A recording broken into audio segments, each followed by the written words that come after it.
Press the lord. ನಾನು Dandeli Christian Brothers association ಟ್ರಸ್ಟ್ನ ಸೆಕ್ರೆಟರಿಯಾಗಿ ನಾನು ಮಾತಾಡ್ತಾ ಇದ್ದೇನೆ. Dandeli Christian Brothers Association Trust ವತಿಯಿಂದ ದಾಂಡೇಲಿ ಹಳೆಯ ನಗರ ಸಭೆ ಮೈದಾನ ಟೌನ್ಶಿಪ್ನಲ್ಲಿ Heart Beats Campus Crusade for Christ ಭಾರತದ ರಾಷ್ಟ್ರೀಯ ಸಂಗೀತ ತಂಡದಿಂದ ಅಕ್ಟೋಬರ್ ದಿನಾಂಕ 22ರಂದು ಸಂಜೆ 6 ಗಂಟೆಗೆ ಸಂಗೀತ ಸಂಜೆ ಎಂಬ ಕಾರ್ಯಕ್ರಮವನ್ನು ಆಯೋಜಿಸಲಾಗಿದೆ. ಈ ಕಾರ್ಯಕ್ರಮಕ್ಕೆ ಕ್ರೈಸ್ತ ವಿಶ್ವಾಸಿಗಳು ಹೆಚ್ಚಿನ ಸಂಖ್ಯೆಯಲ್ಲಿ ಭಾಗವಹಿಸಿ ದೇವರ ಆಶೀರ್ವಾದವನ್ನು ಹೊಂದಿಕೊಳ್ಳಬೇಕಾಗಿ ಕೇಳಿಕೊಳ್ಳುತ್ತೇವೆ. ವಿಶೇಷವಾಗಿ ಈ ಕಾರ್ಯಕ್ರಮದಲ್ಲಿ ಉಚಿತವಾದ ಬೈಬಲನ್ನು ವಿತರಿಸಲಾಗುವುದು. ಅದೇ ರೀತಿಯಾಗಿ ದಾಂಡೇಲಿ ಕ್ರಿಶ್ಚಿಯನ್ ಬ್ರದರ್ಸ್ ಅಸೋಸಿಯೇಷನ್ ಟ್ರಸ್ಟ್ನ ಅಧ್ಯಕ್ಷರು ಹಾಗೂ ಕಾರ್ಯದರ್ಶಿಗಳು ಹಾಗೂ ಟ್ರಸ್ಟ್ನ ಎಲ್ಲ ಪದಾಧಿಕಾರಿಗಳು ಹೃದಯಪೂರ್ವಕವಾಗಿ ಈ ಕಾರ್ಯಕ್ರಮಕ್ಕೆ ಸ್ವಾಗತವನ್ನು ಕೋರ್ತಾ ಇದ್ದೇವೆ.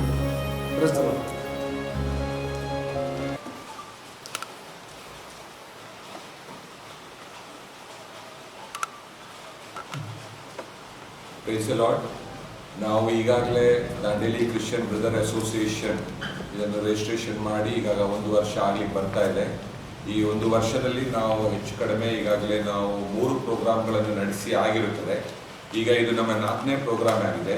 ಇದರಲ್ಲಿ ಹಾರ್ಟ್ ಬೀಟ್ಸ್ ಎಂಬುದಾಗಿ ಹೇಳುವಂಥ ಸಂಗೀತ ಸಂಜೆ ಈ ಕಾರ್ಯಕ್ರಮವಾದದ್ದು. ಇದು ಸೀಸನ್ 2 2ನೇ ಸಾರಿ ನಾವು ಇದನ್ನು ನಡೆಸ್ತಾ ಇದ್ದೇವೆ. ಇದನ್ನು ನಾವು CMC ಗ್ರೌಂಡಲ್ಲಿ ಇದನ್ನು ನಡೆಸಬೇಕೆಂಬುದಾಗಿ ನಾವು ಅಂದ್ಕೊಂಡಿದ್ದೇವೆ. ಆದರೆ ಈಗ ವಾತಾವರಣ ಎಲ್ಲ ಭಾಳ ಅನುಕೂಲಕರವಾಗಿ ಕಾಣ್ತಾ ಇಲ್ಲ. ವಾತಾವರಣ ಮಳೆ ಎಲ್ಲ ಹೆಚ್ಚಾಗಿ ಬೀಳ್ತಾ ಇದೆ ಮತ್ತು ಫೋರ್ಕಾಸ್ಟ್ ಕೂಡ ಮಳೆ ಹೆಚ್ಚಿರುತ್ತದೆ ಎಂಬುದಾಗೆಲ್ಲ ಹೇಳ್ತಾ ಇದ್ದಾರೆ. ಆದರೆ we are hoping for the best. ನಮ್ಮ ಪ್ರೋಗ್ರಾಮ್ CMC ಗ್ರೌಂಡಲ್ಲೇ ನಡೆಸಬೇಕೆಂಬುದಾಗಿ. ಮತ್ತು ಈ ಪ್ರೋಗ್ರಾಮನ್ನು ನಡೆಸಲಿಕ್ಕೆ ಇಂಡಿಯನ್ ಕ್ಯಾಂಪಸ್ ಕ್ರೂಸೈಡ್ ಅವರು ಬರ್ತಾ ಇದ್ದಾರೆ. ಅವರು ಹೆಚ್ಚು ಕಡಿಮೆ 50 ವರ್ಷ ಕಾಲದಿಂದ ಭಾರತದ ಅನೇಕ ಸ್ಥಳಗಳಲ್ಲಿ ಹೆಚ್ಚು ಕಡಿಮೆ ಒಂದು 4,500 ಪ್ರೋಗ್ರಾಮ್ಗಳನ್ನು ಅವರು ಈ ಸಂಗೀತ ಸಂಜೆ ಪ್ರೋಗ್ರಾಮ್ಗಳನ್ನೆಲ್ಲ ಅವರು ನಡೆಸಿರ್ತಾರೆ. ಇದು ಒಂದು ಆಧ್ಯಾತ್ಮಿಕವಾದಂಥ ಒಂದು ಕಾರ್ಯಕ್ರಮವಾಗಿ ಈ ಕಾರ್ಯಕ್ರಮ ಇರ್ತದೆ. ಒಂದು ವೇಳೆ ಮಳೆಯಿಂದ ನಮಗೆ ಆ ದಿನದಲ್ಲಿ ಅಲ್ಲಿ ಪ್ರೋಗ್ರಾಮ್ ನಡೆಸಲಿಕ್ಕೆ ಆಗದೆ ಇದ್ದರೆ, ದೇವರ ಚಿತ್ತವಾದರೆ ಆ ದಿನ ನಾವು ಅದಕ್ಕೆ ಒಂದು ಸ್ಟ್ಯಾಂಡ್ ಬೈ ಆಗಿ ಡಾಕ್ಟರ್ BR ಅಂಬೇಡ್ಕರ್ ಹಾಲ್ ಅನ್ನು ಕೂಡ ನಾವು ಬುಕ್ ಮಾಡಿರುತ್ತೇವೆ. ಆ ಹಾಲ್ನಲ್ಲಿ ನಾವು ಆ ಕಾರ್ಯಕ್ರಮವನ್ನು ನಾವು ಶಿಫ್ಟ್ ಮಾಡಿ ನಡೆಸ್ತೇವೆ. ಆದರೆ 99% ಅದು CMC ಗ್ರೌಂಡಲ್ಲೇ ಆ ಪ್ರೋಗ್ರಾಮ್ ಆಗೋದು ನಡೆಸಲ್ಪಡುತ್ತದೆ. ಏನೋ 1% ಚಾನ್ಸ್. ಇದನ್ನು ಯಾಕೆ ನಾವು ಹೇಳ್ತಾ ಇದ್ದೇವೆ ಅಂತ ಹೇಳಿದ್ರೆ, ಆ ದಿನದಲ್ಲಿ ಬರುವಂಥವರು ಅಲ್ಲಿ ಬಂದು ಇಲ್ಲಿ ಪ್ರೋಗ್ರಾಮ್ ಇಲ್ಲ ಎಂಬುದಾಗಿ ಹಿಂದಿರುಗಿ ಹೋಗಬಾರ್ದು. ಅದಕ್ಕಾಗಿ ನಾವು ಈ ವಿಷಯವನ್ನು ಕೂಡ ನಾವು ತಿಳಿಸ್ತಾ ಇದ್ದೇವೆ. ಮತ್ತು ಈ ಬರುವಂಥ ಟೀಮ್ನವರು ಅವರು ಕರ್ನಾಟಕದಲ್ಲಿ 15 ದಿನದ ಟ್ಯೂರ್ ಅನ್ನು ಮಾಡಿ ಕರ್ನಾಟಕದ ಅನೇಕ ಸ್ಥಳಗಳಲ್ಲಿ ಈ ಪ್ರೋಗ್ರಾಮ್ ಅನ್ನು ನಡೆಸ್ತಾ ಇದ್ದಾರೆ. ಈ ಪ್ರೋಗ್ರಾಮ್ ನಡೆಸುವಂಥ ಉದ್ದೇಶ ಏನಂತ ಹೇಳಿದ್ರೆ, ಇದು ಎಲ್ಲ ನಮ್ಮ ಒಂದು ಕ್ರೈಸ್ತ ಬಾಂಧವರಾಗಿರಬಹುದು, ಇತರ ಜನರಿಗಾಗಿರಬಹುದು, ನಾವು ದೇವರ ನಾಮವನ್ನು ನಾವು ಹಾಡಿ ಹೊಗಳಿ ದೇವರನ್ನು ಕೊಂಡಾಡುವಂಥ ಸಂದರ್ಭದಲ್ಲಿ ದೇವರು ಖಂಡಿತವಾಗಿ ಎಲ್ಲರಲ್ಲಿಯೂ ಒಂದು ಶಾಂತಿಯನ್ನು ಸಮಾಧಾನವನ್ನು ಆತನು ದಯಪಾಲಿಸುತ್ತಾರೆ.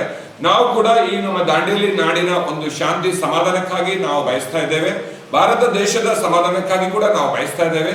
ನಮ್ಮ ದೇಶವಾದದ್ದು ಸಮಾಧಾನವಾಗಿಯೂ ಸಮೃದ್ಧಿಯಾಗಿಯೂ ಅದು ಕಾಣಪಡಬೇಕು. ನಾವು ಆ ರೀತಿ ಒಳ್ಳೆಯದನ್ನು ನಾವು ಬಯಸೋರಾಗಿದ್ದೇವೆ.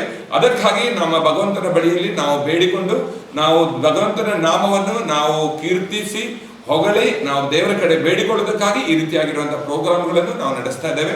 ನಿಮ್ಮೆಲ್ಲರ ಪ್ರಾರ್ಥನಾ ಪೂರ್ವಕವಾಗಿ ನೀವೆಲ್ಲರೂ ನಮಗೆ ಸಪೋರ್ಟ್ ಮಾಡಬೇಕು. ಮತ್ತು ಇದು ಯೂಟ್ಯೂಬ್ ಮುಖಾಂತರವಾಗಿ ಕೂಡ, ಕಾಳಿ ನ್ಯೂಸ್ ಮುಖಾಂತರವಾಗಿ ಕೂಡ ನಾವು ಇದನ್ನು ಬ್ರಾಡ್ಕಾಸ್ಟ್ ಮಾಡಲಿದ್ದೇವೆ. ನಿಮಗೆ ಲಿಂಕ್ಗಳು ಸಿಕ್ಕ ಮೇಲೆ ನೀವು ಕೂಡ ಆದಷ್ಟು ಜನರಿಗೆ ಈ ಲಿಂಕ್ಗಳನ್ನು ಶೇರ್ ಮಾಡಿ ಈ ಪ್ರೋಗ್ರಾಮ್ ಅನ್ನು ಒಂದು ದೊಡ್ಡ ಒಂದು ಸಕ್ಸಸ್ ಆಗಿ ಮಾಡಿ ದೇವರ ನಾಮವನ್ನು ನಾವು ಮಹಿಮೆಪಡಿಸುವುದರಲ್ಲಿ ನಾವು ಮುಂದೆ ಹೋಗೋಣ. 22ನೇ ತಾರೀಕು ಸಾಯಂಕಾಲ 6 ಗಂಟೆಗೆ ನಡೆಯುವಂಥ ಸಂಗೀತ ಸಂಜೆ ಕಾರ್ಯಕ್ರಮಕ್ಕೆ ನಾವು ದಾಂಡೇಲಿ ಕ್ರಿಶ್ಚಿಯನ್ ಬ್ರದರ್ ಅಸೋಸಿಯೇಷನ್ ವತಿಯಿಂದ ಸಮಸ್ತ ದಾಂಡೇಲಿಯಲ್ಲಿರುವಂಥ ಎಲ್ಲ ನಾಗರಿಕರನ್ನು ಕೂಡ ನಾವು ಹೃತ್ಪೂರ್ವಕವಾಗಿ ನಾವು ಈ ಕಾರ್ಯಕ್ರಮಕ್ಕಾಗಿ ಆಹ್ವಾನಿಸುತ್ತಾ ಇದ್ದೇವೆ.